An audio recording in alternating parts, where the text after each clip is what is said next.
एक गांव में हरिया नाम का एक गरीब किसान रहता था। उसके परिवार में उसकी पत्नी और एक छोटी बेटी थी जिसका नाम था सुमन।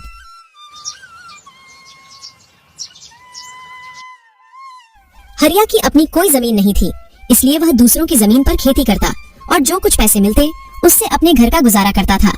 पिछले कुछ दिनों से हरिया को गांव में कहीं भी काम नहीं मिल रहा था, जिससे वह बहुत परेशान था।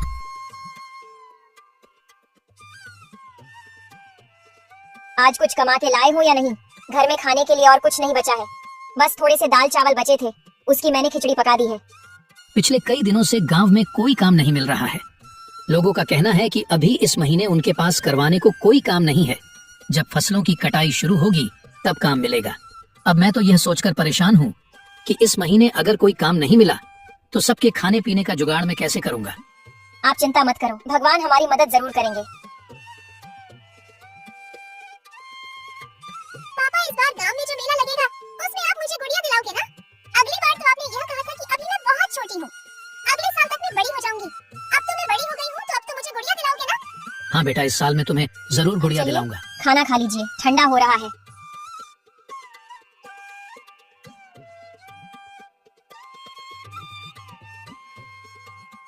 सरला, तुम भी आकर खाना खा लो। जी, आप खा लीजिए, मैं थोड़ी देर बाद खा लूंगी।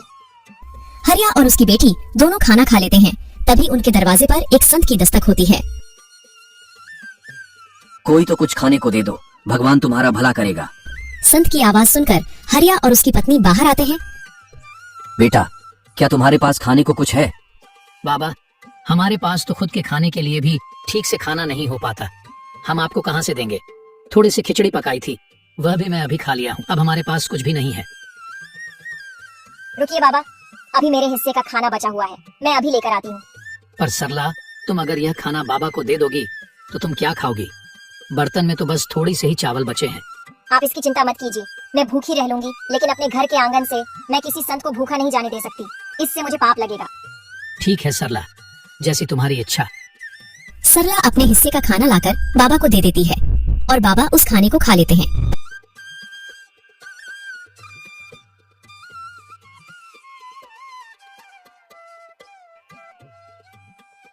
बेटा, तुमने मेरी भूख मिटाई है, मैं तुम्हारा बहुत आभारी हूँ। एक भूखे व्यक्ति को खाना खिलाना सच में पुण्य का काम होता है, और यह पुण्य तुमने आज कमा लिया है बेटी। मेरे पास तुम्हें देने को कुछ नहीं है, लेकिन यह एक अंगूठी है, इसे अपने पास रखो, ये तुम्हारी बहुत मदद करेगी। पर याद रखना, रात के समय इसे मत पहनना, रात में इसकी शक्ति बढ़ जाती है जो तुम्हारी उंगली सहन नहीं कर पाएगी। धन्यवाद बाबा, हम आपकी आज्ञा का पालन करेंगे।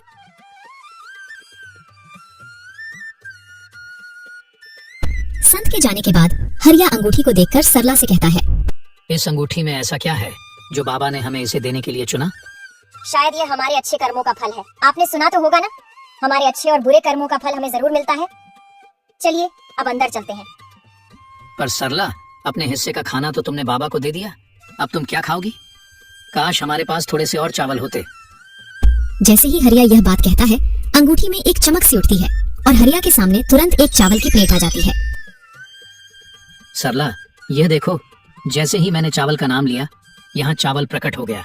यानी कि यह अंगूठी सच में जादुई है, इससे हम कुछ भी खाने को मांग सकते हैं। अरे वाह, ये तो बहुत अच्छी बात है।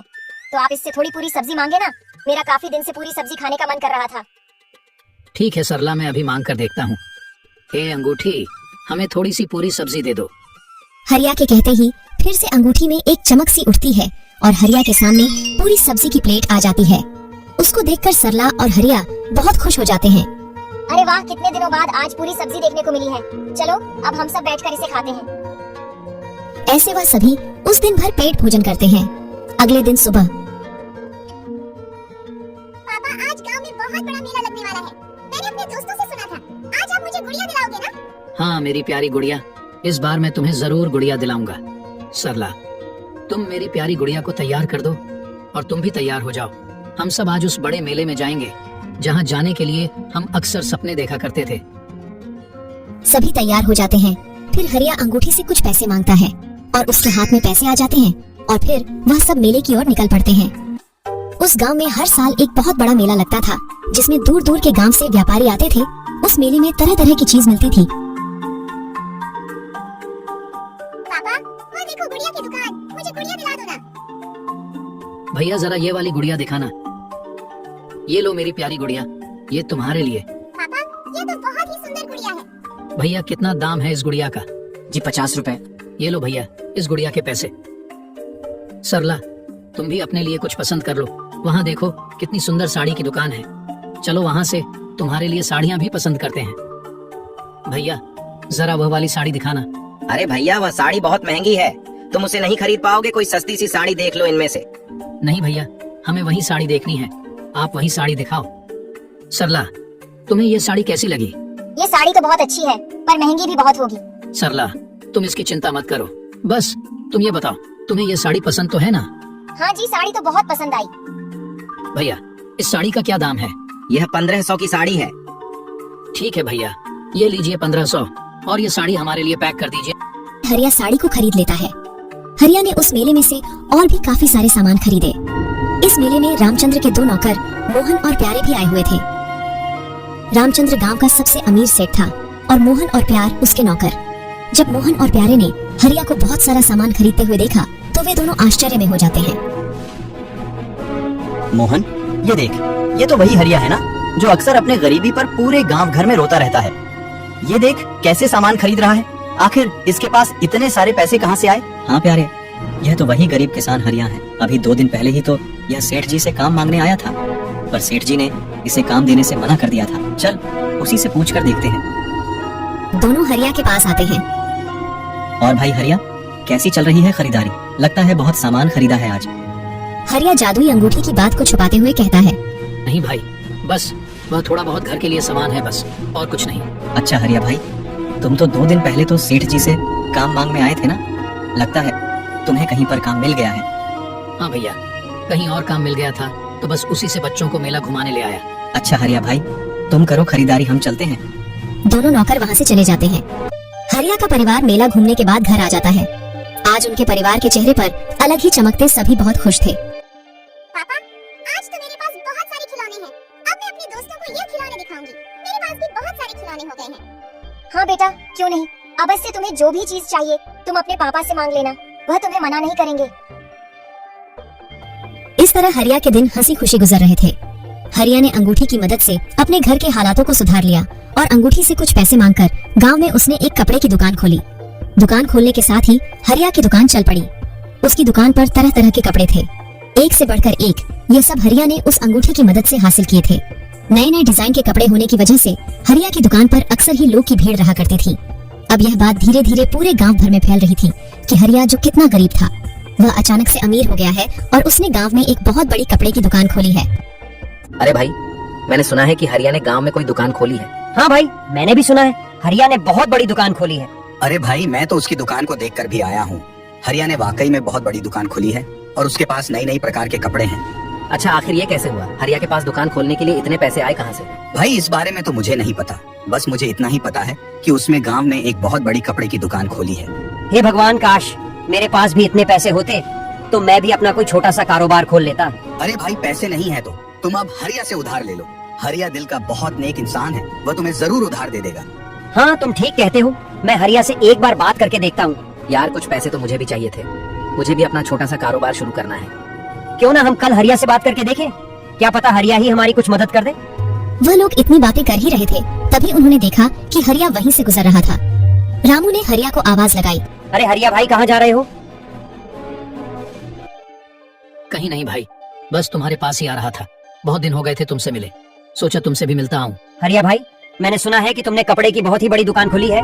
हाँ भाई, बस इसी बारे में मैं तुम्हें बताने आया था। मैंने एक कपड़े की दुकान खोली है और अब उस दुकान से मेरी अच्छी कमाई हो रही है। पर तुमने दुकान कैसे खोली? तुम्हारे पास इतने पैसे कहाँ से आए? देखो भाई, ये बात मैं तुम्हें इसलिए बता रहा हूँ क्योंकि तुम मेरे दोस्त हो और मुझे तुम लोगों पर बहुत विश्वास है। कुछ दिन पहले मेरे घर पर एक साधु आए थे। हरिया उन सबको जादुई अंगूठी के बारे में सारी बात बता देता है। जादुई अंगूठी? सच में तुम्हारे पास जादुई अंगूठी है और तुमने उसी से वह दुकान खोली है? हाँ, मैंने उसी से वह दुकान खोली है और मैं यहाँ तुम्हारे पास इसलिए आया हूँ कि तुम भी अगर अपना कोई कारोबार शुरू करना चाहते हो तो बेझिझक आकर तुम मुझसे पैसे ले सकते हो। मैं तुम्हें कारोबार खोलने के लिए पैसे दूंगा। अरे हरिया भाई, ये बात कहकर तो तुमने हमारा दिल ही जीत लिया। ठीक है हरिया भाई, हम किसी को नहीं बताएंगे। इस तरह हरिया ने गांव वालों की मदद की और सभी को कारोबार खोलने के लिए पैसे दिए। अब गांव के लोगों ने भी अपना अपना कारोबार खोला। अब ये बात धीरे धीरे गांव के अमीर सेठ रामचंद्र तक भी पहुंच जाती है। मोहन और प्यारे, ये मैं क्या सुन रहा हूँ? हमारे गांव में रहने वाले गरीब हरिया ने गांव में बहुत बड़ी कपड़े की दुकान खोल ली है। ये तो वही हरिया है ना जो कुछ दिन पहले मेरे पास काम मांगने आया था, तो फिर इसके पास अचानक से इतने सारे पैसे कहाँ से आए? हाँ सेठ जी, हम भी यही सोचकर हैरान हैं। थोड़े दिन पहले हमने उसे मेले में देखा था, बहुत सारे सामान खरीद रहा था, जैसे इसके पास अचानक से बहुत सारे पैसे आ गए हों। और अब सुनने में आ रहा है कि गांव में उसने एक नई दुकान खोली है। हाँ सेठ जी, मैंने तो देखा भी है, बहुत ही सुंदर दुकान है उसकी, एक से एक डिजाइन के कपड़े हैं उसकी दुकान में। मोहन, जरा पता तो कर, आखिर उस गरीब हरिया के पास इतने सारे पैसे कहाँ से आ रहे हैं? आखिर ऐसी कौन सी लॉटरी लगी है उसके हाथ में जो कुछ ही दिन में वह इतना माला माल हो गया है? रामचंद्र की कहे अनुसार उसके दोनों नौकर अब हरिया पर नजर रखने लगते हैं। हरिया कब जाता है, कब घर आता है, इन सब पर उन दोनों आदमियों की नजर थी। एक दिन जब हरिया रात के समय घर आता है, तब में दोनों आदमी चुपके से उसके घर के पास खड़े हो जाते हैं। वह देखते हैं कि रामू अपने हाथ में से अंगूठी निकाल रहा है और अपनी पत्नी से कह रहा है, सरला, अभी मैं इस अंगूठी को निकाल देता हूँ। काफी रात हो गई है, सुबह इसे पहन लूंगा। वैसे भी अब हमारे पास भगवान का दिया सब कुछ है। अब इस अंगूठी से हमें और कुछ नहीं चाहिए। मुझे लगता है अब इस अंगूठी को हमें संभाल कर रख देना चाहिए, क्योंकि अब मेरा कारोबार भी काफी अच्छा चल रहा है। तो अभी हमें इस अंगूठी की जरूरत नहीं है। मैं सोच रहा हूँ कि इस अंगूठी को मुझे किसी जरूरतमंद को दे देना चाहिए, जो मेरी ही तरह गरीब और ईमानदार हो, जो इस अंगूठी का सही इस्तेमाल करे। हाँ जी, आप बिल्कुल सही कह रहे हैं। ये अंगूठी हमें किसी ऐसे ही इंसान को देनी चाहिए। रामचंद्र के दोनों नौकर ये सारी बात रामचंद्र को बताते हैं। हाँ सेठ जी, उनके पास एक अंगूठी है, उसके बारे में वह लोग बातें कर रहे थे कि उस अंगूठी ने उनकी किस्मत बदल दी।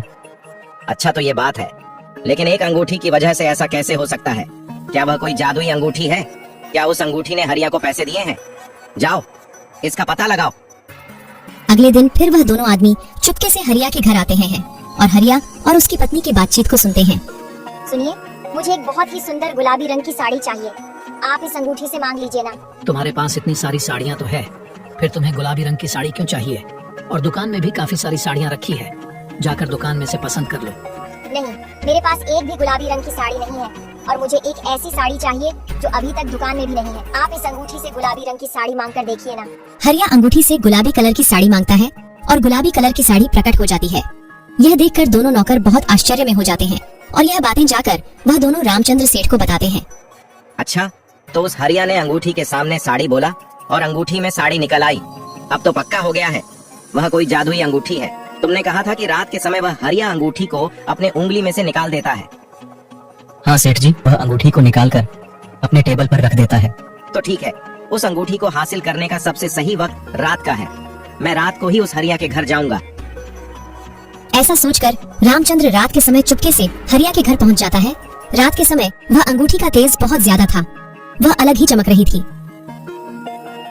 अरे वाह, इस अंगूठी की चमक तो देखो, कितनी जगमगा रही है।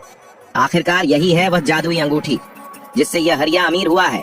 अब मैं अंगूठी को अपने घर ले जाऊंगा और इस अंगूठी की मदद से गांव का सबसे अमीर आदमी बन जाऊंगा। यह सोचकर रामचंद्र उस अंगूठी को वहां से लेकर घर आ जाता है और उस अंगूठी को हाथ में पहनकर अंगूठी से बहुत सारे सोने के सिक्के मांगता है। हे अंगूठी, मुझे बहुत सारे सोने के सिक्के दे दो, इतने सोने के सिक्के कि मैं रातों रात अमीर बन जाऊं। जैसे ही रामचंद्र ऐसा कहता है, उसकी उंगली पर लाल निशान पड़ जाते हैं और उसे काफी जलन होने लगती है। रामचंद्र दर्द से कहराते हुए उस अंगूठी को फेंक अस्पताल की ओर भागता है। रामचंद्र अस्पताल पहुंचता है और डॉक्टर को अपना हाथ दिखता है। यह कैसे हुआ? इतनी ज्यादा चोट तुम्हें कैसे आई? तुम्हारा हाथ तो पूरी तरह से घायल है। मैं अभी इसकी पट्टी कर देता हूँ। डॉक्टर रामचंद्र के हाथों की पट्टी कर देता है और उससे कहता है, देखो, मैंने तुम्हारी पट्टी तो कर दी है, पर तुम्हारे हाथों के जख्म बहुत गहरे हैं। इसे ठीक होने में कम से कम 2 महीने का समय लग जाएगा और 2 महीने तक तुम्हें अपने हाथों का ध्यान रखना होगा। ये सुनकर रामचंद्र बहुत दुखी होता है। ये सब उस अंगूठी के वजह से हुआ है। न मैं उस अंगूठी को चुराता और न ही मेरे हाथ का यह हाल होता। इतनी जलन हो रही है मेरे हाथ में, क्या बताऊं। अगर मैं ज्यादा पैसे का लालच न करके उस अंगूठी को ना लिया होता तो आज मेरे हाथों की ऐसी हालत नहीं होती। रामचंद्र उस अंगूठी को हरिया को वापस करने जाता है। यह लो हरिया अपनी अंगूठी। कुछ वक्त के लिए मेरे मन में इस अंगूठी के प्रति लालच आ गया था, पर इस अंगूठी ने मुझे अच्छा सबक सिखाया है। अब यह अपनी अंगूठी तुम अपने पास रखो, मुझे इसकी जरूरत नहीं। अब अंगूठी हरिया के पास वापस आ चुकी थी। सरला, अब वक्त आ गया है कि इस अंगूठी को किसी ऐसे व्यक्ति के हाथ में दिया जाए जिसको इसकी बहुत जरूरत है। हमें जल्द ही ऐसे व्यक्ति की तलाश करनी होगी। जी हाँ, आप बिल्कुल सही कह रहे हैं। अब इस अंगूठी को किसी गरीब को देने का सही वक्त आ गया है। वह लोग यह बातें कर ही रहे थे कि तभी उनके घर पर एक गरीब बूढ़ा व्यक्ति आता है। कोई तो कुछ खाने को दे दो, भगवान तुम्हारा भला करेगा। सरला बूढ़े व्यक्ति के लिए खाना लाती है। बूढ़ा व्यक्ति खाना खाता है। खाना खाने के बाद हरिया उस बूढ़े व्यक्ति को वह जादुई अंगूठी दे देता है और उस जादुई अंगूठी की सारी शक्तियों के बारे में भी बता देता है। बूढ़ा आदमी बहुत खुश होकर वहाँ से चला जाता है। थोड़ी दूर जाकर वह बूढ़ा आदमी वापस अपने संत के रूप में आ जाता है। वह बूढ़ा आदमी और कोई नहीं बल्कि वही संत था जिसने हरिया को वह जादुई अंगूठी दी थी और वह अब अपनी अंगूठी वापस लेने आया था। हरिया का जीवन अब सुधर चुका था। हरिया ने उस अंगूठी की मदद से अपने जीवन को ही नहीं सुधरा बल्कि गांव के लोगों के जीवन को भी बेहतर बनाया।